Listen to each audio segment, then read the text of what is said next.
Hello my cutie buddies, welcome back to our new fresh video. অনেক দিন পর একটা লং ভিডিও নিয়ে আসলাম। তো আশা করছি তোমরা সকলে বুঝে গেছো এটা কী ভিডিও। ইয়েস, আমার শুভাঙ্কিত বাবুর অন্নপ্রাশনের আগের দিনের ব্লগ আমি তোমাদের সাথে শেয়ার করছি, যে কী কী আমি করেছি আগের দিন।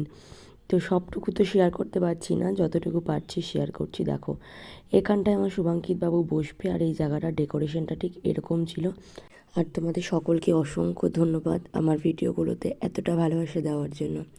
আর এটা হচ্ছে একদম বাড়ির সামনেটা, যেখান থেকে হচ্ছে কি সবাই ঢুকবে, যেহেতু মেন রোড থেকে সকলে আসবে।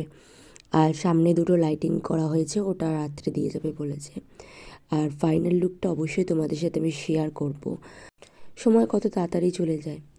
এই কিছুদিন আগে আমি তোমাদের সকলকে বললাম যে আমার ছেলে হয়েছে, আর এখন তোমাদের আমি জানাচ্ছি যে আমার ছেলের অন্নপ্রাশনের ভিডিও হচ্ছে। মানে কি অদ্ভুত, তাই না? যাই হোক, এইখানকার ডেকোরেশনটা এটা হচ্ছে আমার ছেলে যেখানে গায়ে হলুদ হবে সেই ডেকোরেশনটা হয়েছে। আর আরও একটা ডেকোরেশন হয়েছে, যেটা ও মেন যখন রাত্রেবেলায় বসবে, ওটার ভিডিওটাও আমি তোমাদের সাথে শেয়ার করব, বাট ওটা নেক্সট পার্টে শেয়ার করব, ওকে? আর এই ভিডিওটা তোমাদের কীরকম লাগলো অবশ্যই তোমরা জানিও। একটা অনুষ্ঠান বাড়িতে থাকলে কিন্তু কম কাজ থাকে না।